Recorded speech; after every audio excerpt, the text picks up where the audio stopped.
gue mau kalian beri sambutan yang meriah buat Odi Ajalah.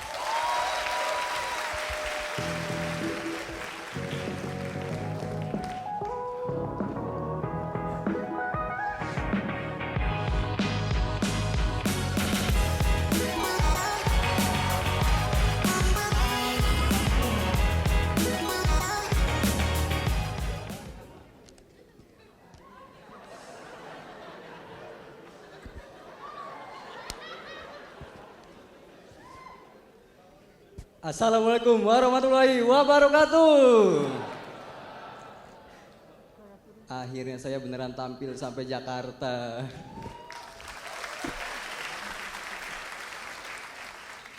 Saya kira saya bakal cuma sampai kota kedua.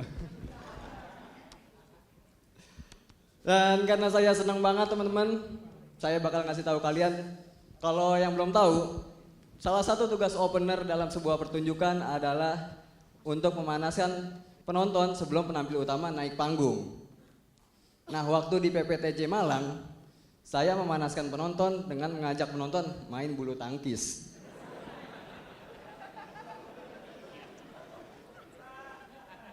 Di PPTJ Jakarta ini saya kepikiran buat memanaskan penonton dengan ngajak kalian bikin ombak. Begini sih. Kalian pada mau gak sih? Mau ya?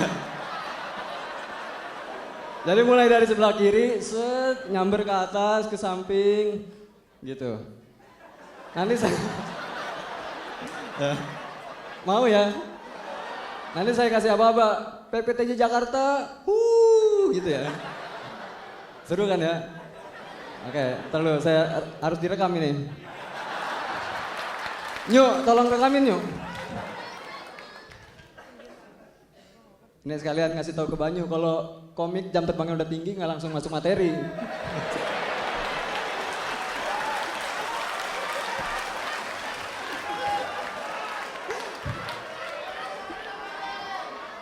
Siap-siap teman-teman ya. Mulai dari sebelah kiri, bawa ke atas, samping, sampai ujung sana.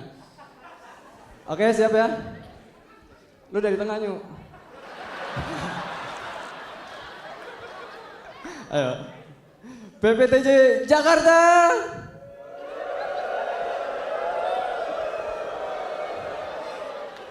Anjay. Lagi.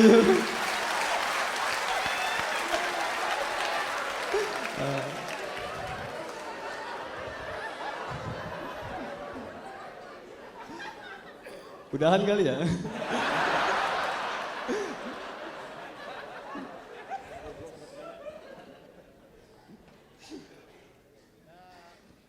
Pahlawan Perlu Tanda Jasa adalah sebuah pertunjukan stand up comedy spesial dari Bang Abdur yang mengangkat isu-isu pendidikan. Makanya dinamain Pahlawan Perlu Tanda Jasa. Kalau Bang Abdur mengangkat isu-isu agama, namanya jadi Pahlawan Perlu Tanda-Tanda Kiamat.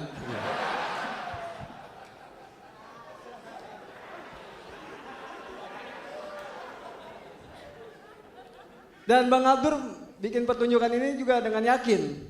Makanya dinamain Pahlawan Perlu Tanda Jasa. Kalau Bang Abdur ragu-ragu, namanya jadi Pahlawan Perlu Tanda Tanya.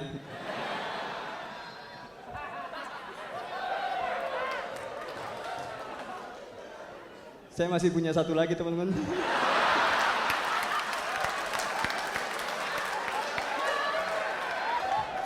Kalian masih mau denger kan? Pahlawan Perlu Tanda Jasa adalah sebuah pertunjukan stand up comedy dari Bang Abdur yang mengangkat isu-isu pendidikan. Makanya dinamain Pahlawan Perlu Tanda Jasa. Kalau Bang Abdur mengangkat isu-isu yang dingin dan menyegarkan, namanya jadi Pahlawan Perlu Tanda Jasjus. Dah teman-teman. Bang Abdur masih punya 10 lagi yang kayak gitu. Dan saya akan membuka penampilan saya dengan materi saya yang jadi favoritnya Bang Abdur. Silakan disimak ya teman-teman. Jadi awalnya saya tuh seneng dan bangga gitu. Diajak Bang Abdur jadi opener spesial show-nya.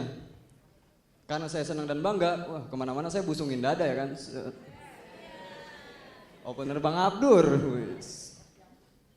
Tapi setelah saya tahu pertunjukan ini adalah pertunjukan yang mengangkat isu pendidikan, dan Bang Abdur juga terkenal dengan komik yang cerdas dan kritis, penontonnya juga pasti cerdas dan cerdas.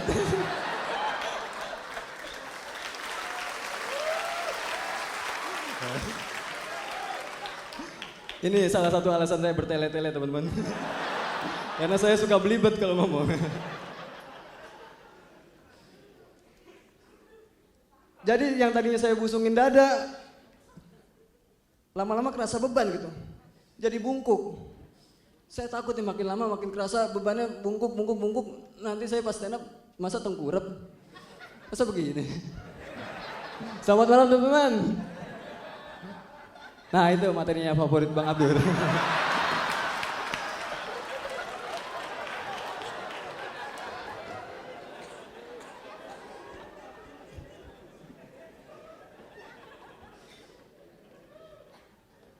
Saya respect banget sama Bang Abdur karena Bang Abdur bilang dia akan selalu melibatkan orang-orang terdekatnya untuk setiap karya yang dia buat.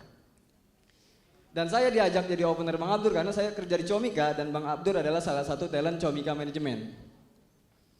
Bang Abdur juga bilang selama dia masih di Comika Manajemen, dia bakal selalu ngajak orang-orang di Comika untuk menjadi opener spesial show-nya. Jadi nggak menutup kemungkinan suatu saat spesial show-nya Bang Abdur bakal dibuka sama tukang parkir Comika. Jadi nanti dia begini-begini 10 menit di panggung. Yuk kiri-kiri, balas. Yes. Dan dia bakal jadi tukang parkir pertama yang parkir di 7 kota.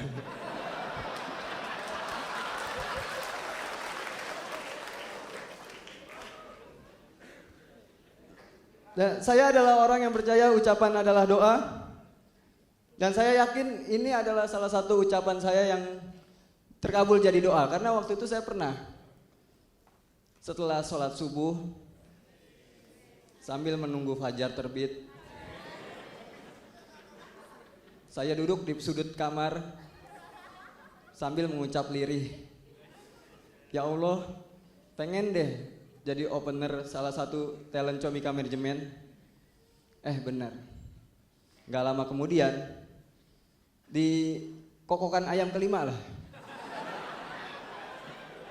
Bang Abdur ngechat, Assalamualaikum Odi, kamu mau nggak bantuin saya jadi opener saya di 7 kota? Wih, senang banget ya kan? Terus langsung ngebayangin, akhirnya saya bakal ngerasain pengalaman naik pesawat ke beberapa kota untuk pertama kalinya.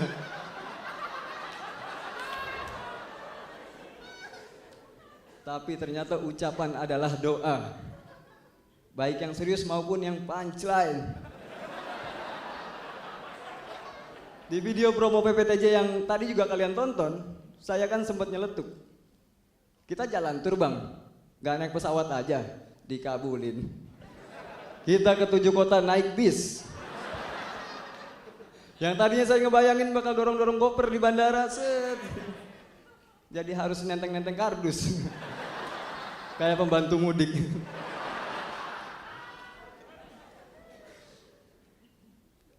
Dua minggu sebelum PPTJ mulai berjalan, Bang Abdur dan saya dan Banyu latihan bareng di markas Comika 5 hari berturut-turut. Buset, udah stand upers banget ya kan? 5 hari berturut-turut stand up. Saya aja kadang kalau coli udah berhenti di hari ketiga karena bosen. Di hari pertama dan kedua, saya dan Banyu tampil belum lucu. Terus Bang Abdur naik ngomong, kayaknya saya harus ganti opener nih. Makin kerasa kan bebannya. Di hari ketiga, Banyu tampil lucu, saya belum. Bang Abdur naik ngomong lagi, kayaknya saya serius deh mau ganti Odi. Gak apa-apa namanya tetap Odi di poster, tapi orangnya saya ganti. Penonton ketawa, saya nangis di pojokan markas Comika. Ya Allah bang, Masa udah nggak jadi naik pesawat, nggak jadi naik bis juga. Saya udah nyiapin kardusnya ini 2. Sebenarnya saya pengen gitu bikin materi tentang pendidikan juga. Bikin materi yang cerdas gitu. Tapi nggak bisa. Karena saya tolol. Secara strata pendidikan juga di antara kita bertiga, saya yang paling rendah. Bang Abdur tuh S2 pendidikan matematika. Banyu S1. Sementara saya Ikro 4.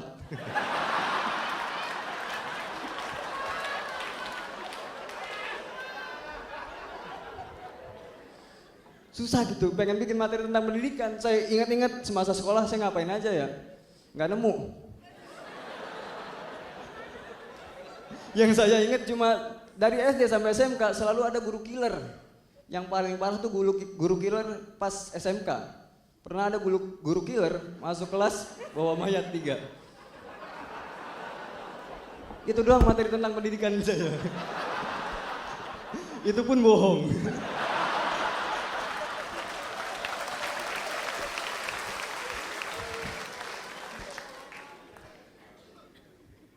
Dan saya emang susah banget gitu bikin materi. Karena mungkin saya orang ini gampang memaafkan keadaan gitu dan gak peka sama sekitar. Banyak komik yang bisa bikin materi dari hal-hal yang lagi viral. Misal waktu itu lagi viral isu Giring mau nyapres. Banyak tuh teman-teman komik yang langsung bikin materi tentang itu. Saya baca berita itu. Kayaknya gak masalah.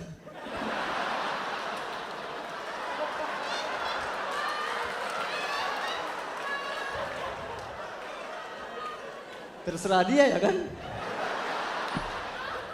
Dia mau nyapres kek, mau nyapu kek, nyanyi nyanyi, terserah dia ya kan.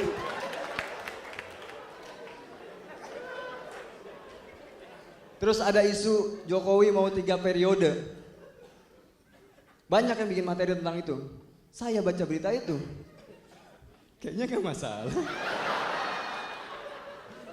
Kan yang kerja-kerja dia, yang tipes-tipes dia.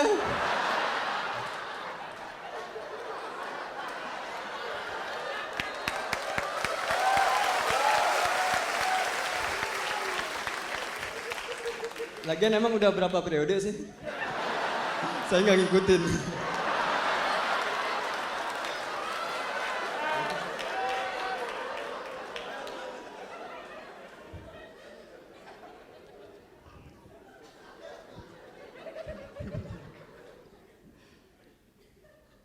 Terus banyak komik yang nyari materi dengan ngelakuin suatu hal gitu. Ada yang nyari materi dengan berkendara. Saya ikutin. Saya motoran sampai Purwokerto.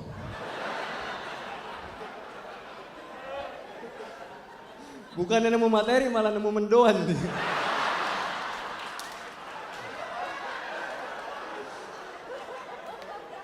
Di Baturaden enak bang.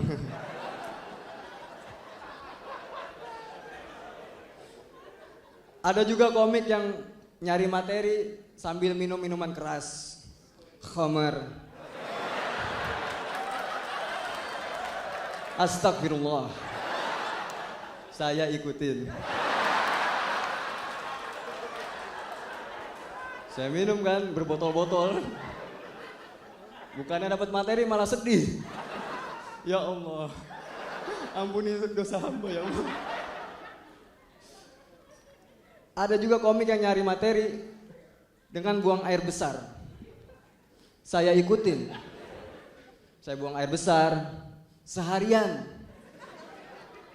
Bukannya dapat materi malah digedor. Woi, buruan, gue juga mau bikin materi. Lalu gue belum dapet ini.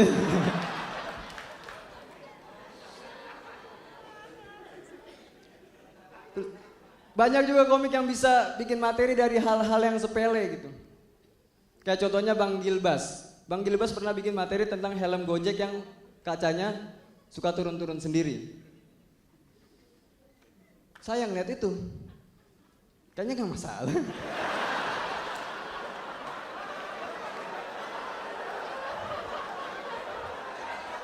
Kan tinggal nggak usah dinaikin lagi kacanya kan. Selesai masalahnya.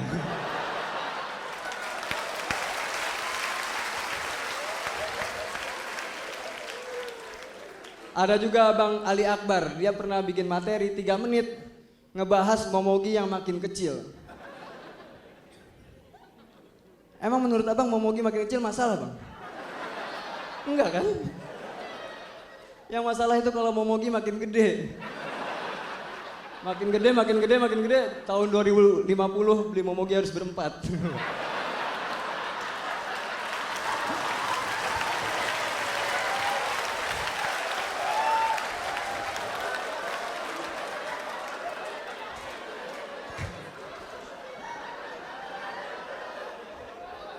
Orang yang niatnya mau nyemil malah deep throat.